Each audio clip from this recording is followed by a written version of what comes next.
Amém. Então, irmãs, esse é o capítulo 1 desse estudo, amém, que é o livro A Arte da Intercessão, do Kenneth Hagin, e eu fiz o resumo, em nome de Jesus. Então, o resumo dessa leitura é: Deus não pode fazer algo pela humanidade a não ser que alguém lhe peça nesse sentido. É forte, né? Porque nós sempre entendemos o quê? Nós sempre falamos, até mesmo eu, Deus está no controle de tudo, da vida daquele que se entregou a Ele, amém? Mas no mundo, Deus ele não fez o Covid, Deus ele não jogou essa doença no mundo para matar, não. A Bíblia diz que o diabo ele veio para matar, roubar, destruir, mas Deus ele veio nos trazer vida e vida com abundância. Então algumas partes do livro eu marquei, eu não vou ler tudo, não vai dar tempo, então vou ler aqui para você devido ao tempo. Aí inicia, Para que orar? Esse é o título do capítulo 1. Há muitos anos li uma declaração feita por John Wesley e sempre ficou na minha memória. Wesley disse: parece que Deus é limitado por nossa vida de oração, que Ele nada pode fazer em prol da humanidade a não ser que alguém lhe peça. Pulando ali uma parte, diz: comecei a examinar a Bíblia para descobrir por quê. Se Deus quer fazer algo em favor da humanidade, Ele não pode fazê-lo, a não ser que alguém lhe faça um pedido nesse sentido. Descobri a resposta mediante o estudo da palavra de Deus. Veja bem, embora algumas pessoas tenham edificado castelos espirituais no ar, quanto a Deus estar dirigindo tudo neste mundo, Ele não o está. Quando eu li essa parte eu lembrei, mais uma vez eu repito, A Covid não vem de Deus. 2 versículos, em Ezequiel. Um no capítulo 18, versículo 23, e também no capítulo 33, versículo 11, diz que Deus ele não tem prazer na morte do ímpio. Deus não tem prazer na morte do homem pecador. Mas Ele antes quer o quê? Que ele se converta dos seus pecados, que ele mude de vida, amém? Não tem prazer, Muitas pessoas dizem, por que? Se Deus existe, por que está acontecendo isso? Não, Deus não é autor disso tudo, Deus não tem culpa disso, amém?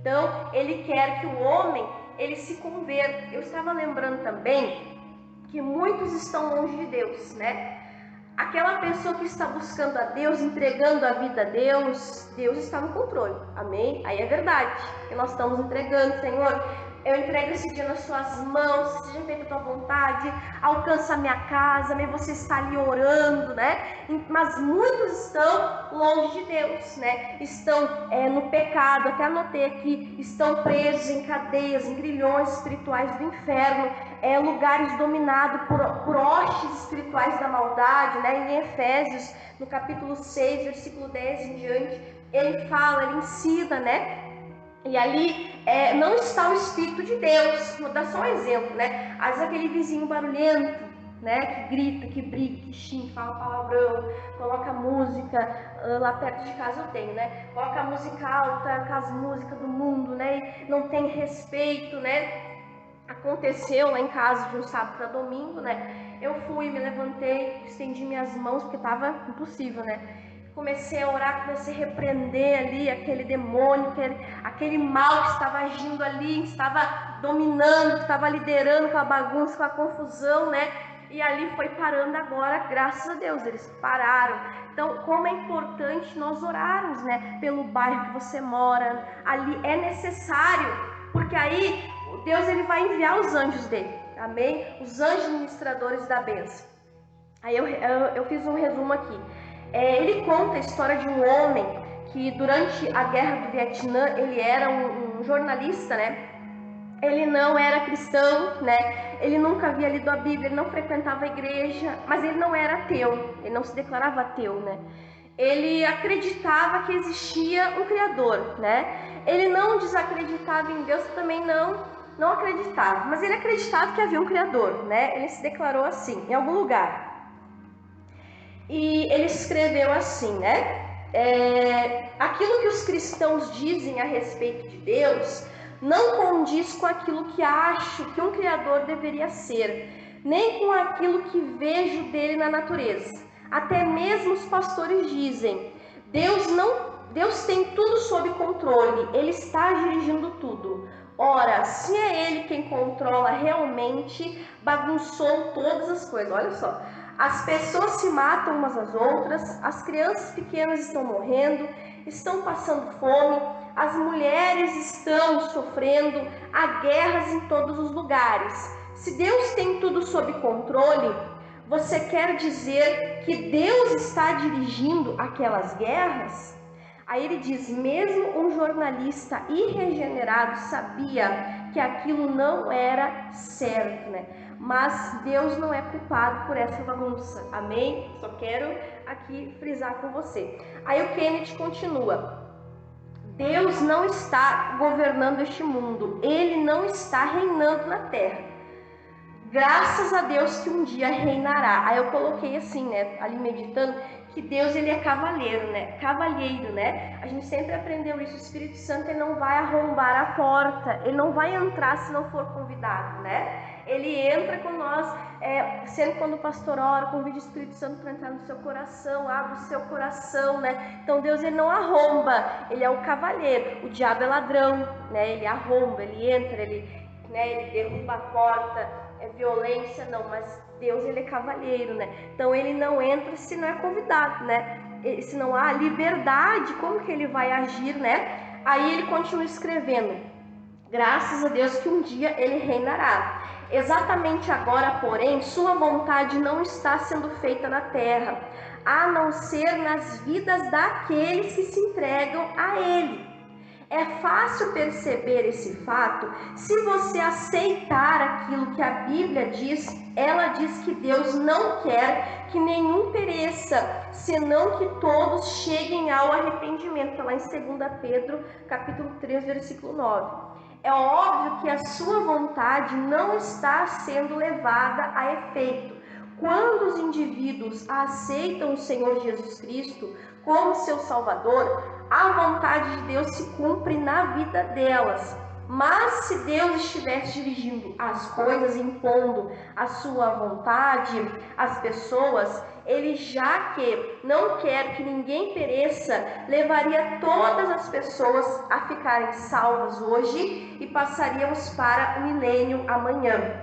Eu coloquei aqui, né, refletindo nessa parte que ele fala, que quando nós, né, entregamos nossa bagunça, né, a Deus, ele nos arruma, sim ou não, né? E todos nós temos um testemunho, né? Como é que a minha vida era antes. Não que nós somos perfeitos, né? Quem sabe a gente não chegou aonde Deus quer, mas nós não estamos mais onde a gente estava, né? Nós não estamos mais no pecado, no erro, na mentira, né? Deus, ele está arrumando, com certeza hoje a nossa vida é completamente diferente, né? Às vezes o dia pode começar mal, mas você vai orando, vai buscando, e daqui a pouco Deus, ele já abre as portas, já muda, já transforma, né? Porque ele está reinando na nossa vida. É o Espírito Santo que habita em nós, né? Nós não somos de nós mesmos, somos de Deus.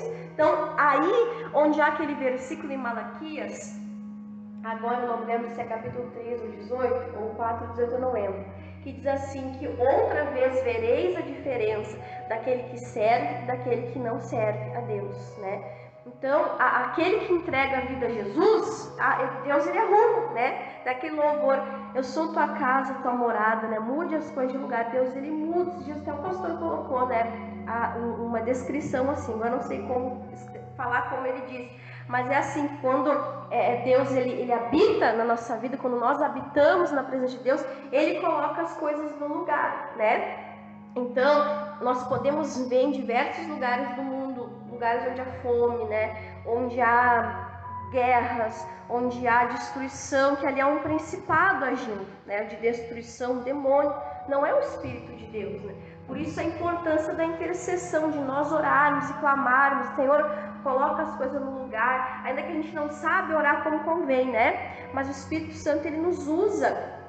E aqui fala sobre o milênio, né, onde Satanás será preso, né, onde Cristo, ele reinará pessoalmente na terra. Isso vai acontecer um dia em nome de Jesus, né? Então a vontade de Deus é Cristo reinando, né? Então nós temos que orar, nós temos que interceder. em nome de Jesus. Aí eu até coloquei aqui, eu escrevi pulando uma partezinha aqui, ele nos arruma, e mesmo que coisas ruins aconteçam, ele faz com que tudo coopere para o nosso bem, né? Está lá em Romanos 8, versículo 28. E viramos um testemunho que pode mudar e curar muitas vidas, né? Quantas vezes acontecem coisas ruins, coisas horríveis na nossa vida, situações que a gente não entende, às vezes é uma perda, perdemos alguém, às vezes é uma situação que a gente enfrenta, pode ser uma aflição, né? Mas ali, com Jesus, nós vamos orando, nós vamos recebendo consolo e nós conseguimos passar, vencer, sair daquilo ali, né? E viramos um testemunho, né? Continuando. E Kenneth ali orando e buscando diante de Deus o entendimento, o Senhor levou ele no livro de Gênesis novamente, né? Que ele já havia lido, ele fala aqui que já havia lido algumas vezes, mas ele leu novamente, né? E desta vez está escrito assim no livro: desta vez, porém, viu numa outra luz. Vi que o Senhor fez o mundo e toda a abundância dele. Ele fez seu homem Adão. Então ele disse: Adão, eu te dou domínio sobre todas as obras das minhas mãos. Aí você pode ler em Gênesis capítulo 1, versículo 26 e 27, e no Salmo 8, versículo 6. Eu não estou abrindo a Bíblia por causa do horário, para não demorar. Aí Deus disse: vou dominar. Deus não disse: vou dominar através de você. Ele disse: dou-te domínio sobre todas as obras das minhas mãos. Adão, portanto, tinha domínio sobre esta terra e neste mundo. Ele foi originalmente, em certo sentido, Deus deste mundo, né? Então, o mesmo domínio Deus ele dá para nós, né? Eu estava lembrando o que diz em Apocalipse 5, versículo 10, que ele nos fez reis e sacerdotes e reinarão sobre a terra. Aí ele diz assim, né, no livro: Satanás, porém, veio até Adão e lhe contou mentiras. Adão cometeu alta traição e se vendeu a Satanás. E então, Satanás veio a ser o Deus deste mundo. 2 Coríntios, capítulo 4, versículo 4, chama Satanás de o Deus deste mundo. Como tal, ele tem domínio. Onde? Neste mundo. Lembrei de 2 versículos, né? Que diz: o mundo jaz no maligno. Nós somos de Deus, ele fala, mas o mundo jaz no maligno. É em 1 João, capítulo 5, versículo 19. E lembrei também na tentação do deserto, né? Se você abrir em casa, Lucas, capítulo 4, versículos 5, 6 e 7, ali Satanás leva o Senhor Jesus a lugares altos, né? E mostra: olha, todos esses reinos aqui foram entregues a mim.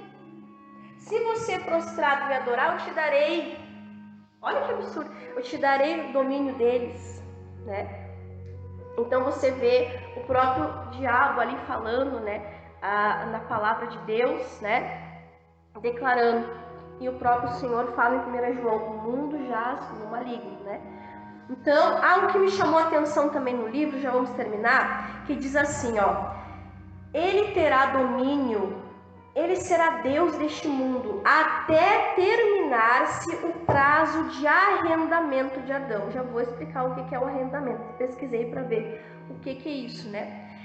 Deus não pode legalmente e por justa causa invadir e tirar do diabo aquele domínio.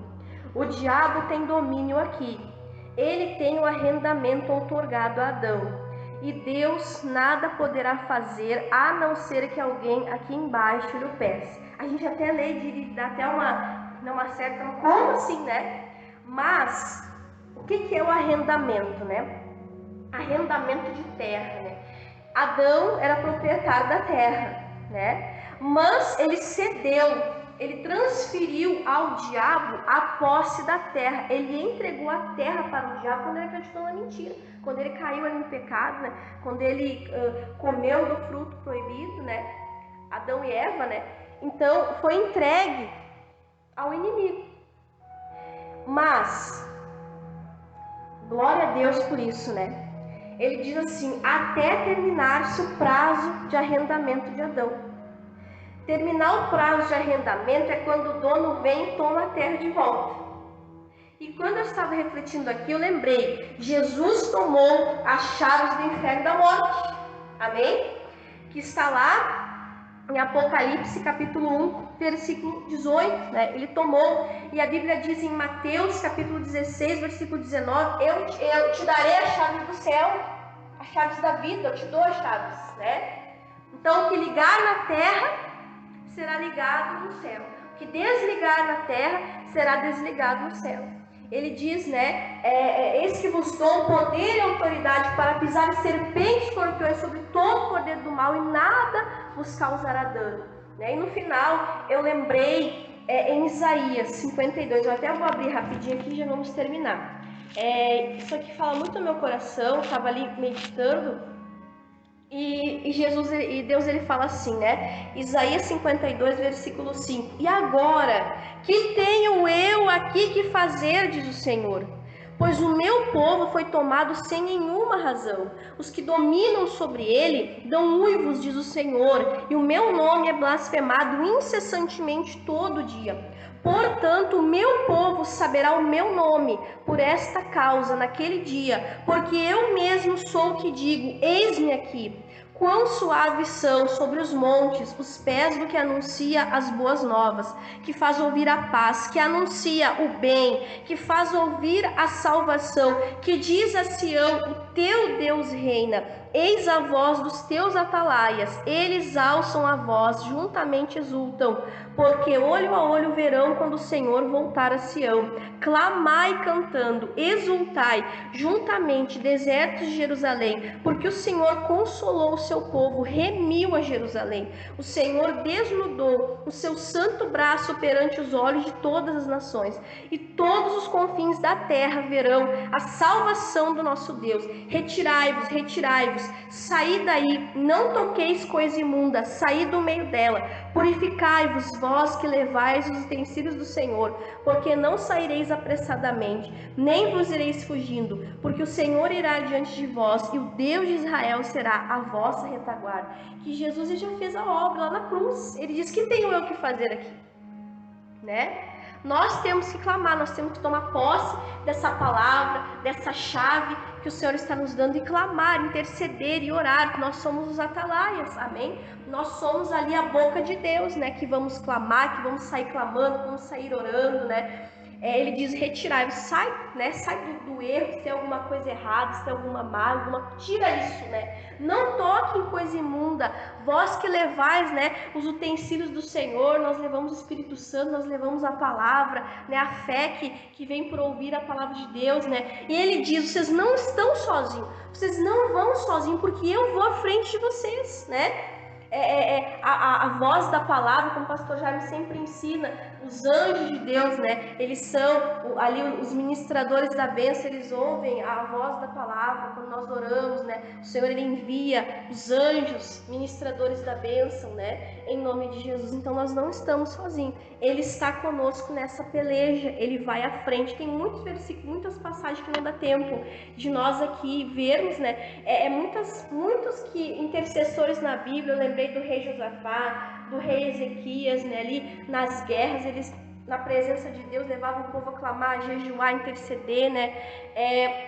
O rei Josafá, que o Senhor disse, vocês não terão que lutar, né? Eles foram louvando e venceram ali o inimigo através daquele louvor, daquela intercessão, daquela oração, né? Então assim conosco em nome de Jesus, amém? Espero que eu tenha dado para entender ali em nome de Jesus, mas de coração é isso que o Espírito Santo falou no meu coração, que eu tinha para dividir com as irmãs em nome do Senhor.